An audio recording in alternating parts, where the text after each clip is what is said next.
Reflection, Chapter 11. Mulan held in her scream. She didn't know how to scream like a man, although she'd mastered talking like one, walking like one, and eating like one. She'd heard Ling and Mushu shriek plenty of times, but never Shang. Shang was always brave. If he felt fear, he used it to find a way to get him and his soldiers out of danger. So as they fell together, down what seemed like a never-ending tunnel of darkness and despair, Mulan refused to let this be the moment that revealed her secret. Refused to let this be the moment that she gave in to her fear that they all wouldn't make it back home. She locked in her scream in her gut, clutching her sides and biting her lips.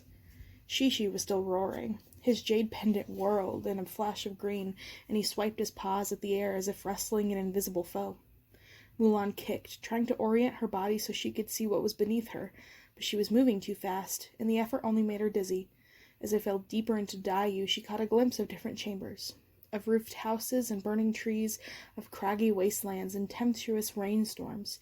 There were whiffs of smoke and flash of iron chains, and the blood-curdling screams of ghosts being tortured. Shishi landed first, dirt spraying all around him. Shang was next, a silent sprawl, but he groaned, so she knew he was still alive. Well, half alive. Mulan braced herself, tucking her head and bending her knees. Her landing was soft, almost cushioned, and furry. "Get off of me," Shishi grunted. "Get off. Now." Mulan rolled to the side to get off Shishi's back. The lion was half covered in dirt, and his orange eyes glowed in whatever dark chamber they'd fallen into. It was certainly a very small chamber. There was barely enough room to fit Shishi and her. "Shang?" she shouted, looking frantically around them. She pressed her palm against the stony wall encircling the chamber. No, not a chamber. She could see the sky above them, blue and crisp. She and Shishi were stuck in a well. "Ping?" Shang called from above. "I'm here," she shouted back. "Shishi is too." Shang peered at them from the top of the well. "Stay there. I'll find a way to get you out." "We're not staying anywhere," Shishi retorted. He flicked his tail against the chamber wall, then clawed at the stones as he tried to crawl up. It was no use. He couldn't climb them. He'd tumbled down, his enormous body filling the space of the well bottom. The guardian tried again and again, to no avail. He kicked his back legs, hitting a wooden bucket, which loudly ricocheted off the wall and hit his tail. He growled, clearly exasperated. "Well, this is unpleasant." "At least it's empty," said Mulan, tapping the dirt with her shoe. "It could be worse." Shishi ground his teeth. "I'm not sure that's much consolation." Mulan examined the stone walls and enclosed them. The rock was slippery, the grout thin. There was no way she could be able to scale it, even with her nimble fingers. "Shang?" she called up toward the opening. "Do you see anything out there?" Silence. It seemed Shang had gone to find something to help them. Shishi harumphed. Mulan couldn't help but share his discontent. Mere moments after finding Shang, they'd been separated. She leaned against the wall, trying to think of another way out. "Well, little soldier," Shishi said, "do you have anything up your sleeve this time?" "I'm working on it," Mulan said. She wondered what purpose this empty well served. Was it an obstacle specifically placed to slow them down? How much time had passed since they'd left King Yama's throne? Shishi harumphed again. "What a way for me to introduce myself to Li Shang by getting stuck in a well." Something in his tone broke Mulan out of her reverie. "Is that why you wouldn't come with me to the tower earlier?" she asked the lion for a moment. She lowered her voice. "'Cause you were worried you'd disappoint Shang somehow?" Shishi lowered his head, trying to hide his grimace, his body shifting uncomfortably. Mulan didn't expect a reply from Shang's surly guardian, so it surprised her when he started to speak. "I was General Li's guardian since he was Shang's age. He became more than my charge. He became my friend, and when he died, I promised I'd watch over his son. I swore an oath. But now that General Li has passed and his son is in Daiyu," Shishi heaved a sigh, his whiskers drooping. "I would not be surprised if my tenure as a guardian will also pass." "Shang is lucky to have you," Mulan said, touching the lion's head. "You're brave and confident. You remind me of Mushu sometimes, except you're a lot bigger." Shishi shook her hand off him. I'm nothing like your house lizard. Mulan bristled at Shishi's tone. In spite of Mushu's shortcomings and tendency to get her into trouble, she did appreciate him. If she ever made it out of Daiyu, would Mushu be punished, demoted from Guardian? No, because I'm getting us out of here. Shishi, she said. We're going to get Shane out of here. You'll still be a Guardian, I promise. It isn't only that. Shishi grimaced again, then let out a sigh. You aren't the only one who carries the burden of guilt. Ah, now Mulan understood. No matter how hard she tried, she couldn't stop blaming herself for what had happened to Shang. It had not occurred to her that Shishi might feel the same way about General Li. She had mistaken the Guardian's guilt for pride and disappointment. Shang would never blame you for what happened to his father, she said gently. It isn't your fault. Says the soldier who blames himself for Li Shang's death, grumbled Shishi. I feel terrible for my part in what happened to Shang, but I'm not here simply out of guilt. Mulan reminded the lion. Saving Shang is the right thing to do. I'd do it even if he hadn't been hurt saving me. I want to help. Shishi raised his head. I suppose if General Li has faith in you, then I do too, Ping. The lion ground his large, broad teeth as if he hated how emotional he was being. Now, where is Li Shang? He's taking his time. Mulan looked up and eyed the walls of the well curiously. There were a rusted pulley on top, and the rope was no longer there.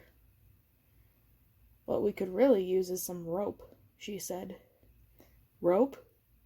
Shishi shuffled, kicking an old bucket again. This time Mulan leapt up, peering over at the thin and snake-like object behind him. Aha! She cried. Shishi craned his neck to look behind him. Aha! I was wondering why my tail felt so coarse. Is it enough? The long rope tied to the broken wooden bucket rolled toward Mulan. It might work. She jumped, throwing the bucket as high as she could. It took a few tries, but on the third one, the bucket made it over the well and disappeared. She tugged on the rope, testing its strength. I'm going to try climbing out. What about me? Shishi said. Hold on. Mulan wrapped the rope around Shishi's body and tied a tight knot. When she climbed on top of him and began scaling the well. What are you doing? Shishi said, his voice bouncing across the walls. Are you just leaving me behind? Stay there. I'll pull you up once I'm at the top. She landed on a soft, yielding bed of flowers. Startled, she sat up and gave a quick stretch before leaping to her feet. An overwhelming aroma of peonies and tangerines and lotus blossoms surrounded her. Not what I expected, she murmured to herself, overcome by the beauty of this level. If not for Shishi still stuck in the well, she would have still stopped to take a better look at her surroundings. Get me out of here, the lion roared. Shang, Mulan called, spotting the captain nearby, still searching for a way to get them out. He had managed to find a fallen tree and was lugging it toward them when he saw her. Ping, how did you— Shishi still stuck inside, she interrupted. We need your help. Shang dropped the tree and hurried toward her. Together they pulled on the rope, heaving Shishi out of the well. At last, Shishi said, jumping onto the grass.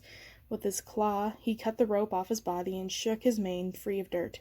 He then stood tall, presenting himself regally to Shang. I am the great guardian of the Li family, he boomed. I have nurtured the heroes of your family for over a dozen generations, and now, do you know where we are? Shang interrupted. Mulan hid a chuckle. That was Shang, getting right to business. No, Shishi replied with a huff. He looked at their surroundings suspiciously. We fell a long way. We must be in the heart of Daiyu. The heart of Daiyu is a garden, Mulan spoke up. As far as she could see, there were flowers and trees all so lush and beautiful, Mulan could almost forget she was in the underworld. Tall grass tickled her waist as she stepped up to a tangerine tree. Behind it was a tinkling brook, teeming with white and red-capped carp. Don't eat anything, Shishi warned her, or drink anything either for that matter. Why not? King Yama's playing a game with us, and in his domain he sets the rules. No unnecessary risks. Mulan nodded, remembering the trial in the forest. We need to find a way back up. Unless one of you can sprout wings, Shishi said dryly, I don't see a way of going back up. She shielded her eyes and looked at the sky. It was blue as the paint the porcelain artist back in her village used, just as brilliant and bright. But there was no sun. If she squinted hard enough, she could make out the moon behind one of the white clouds.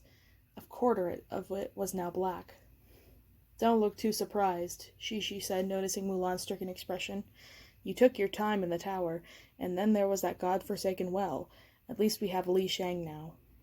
She nodded numbly. She had no idea how far they'd fallen from Dayu's gates, and she couldn't tell how much time they had left until sunrise, which she supposed had been King Yama's plan all along. There was no way he'd have let them leave Dayu directly from the Tower of the Last Glance to home. "There," Shang said, pointing. A gilded pavilion peeked out of the trees, its jade and gold painted roof camouflaged by the lush greenery in the courtyard surrounding it. "Maybe it'll lead elsewhere in Dayu." "It could lead us deeper into Dayu," his guardian argued. "Or it could lead up." "Shang's right," said Mulan. She swept her foot across the dirt, unveiling a brick path that led to the pavilion.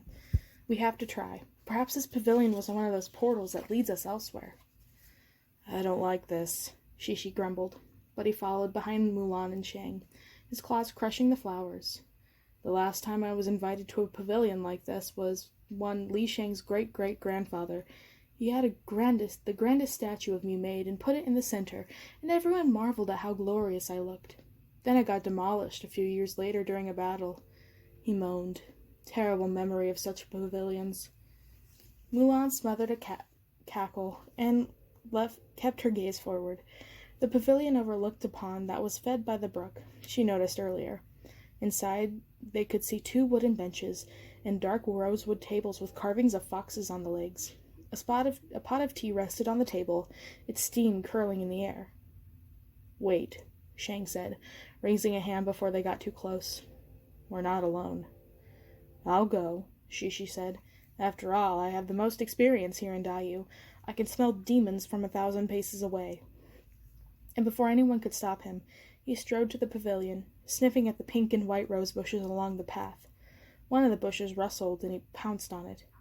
"Wait, Shishi, be careful!" Too late. As soon as Mulan cried out her warning, a bronze spade popped out of the bush and smashed Shishi on the head.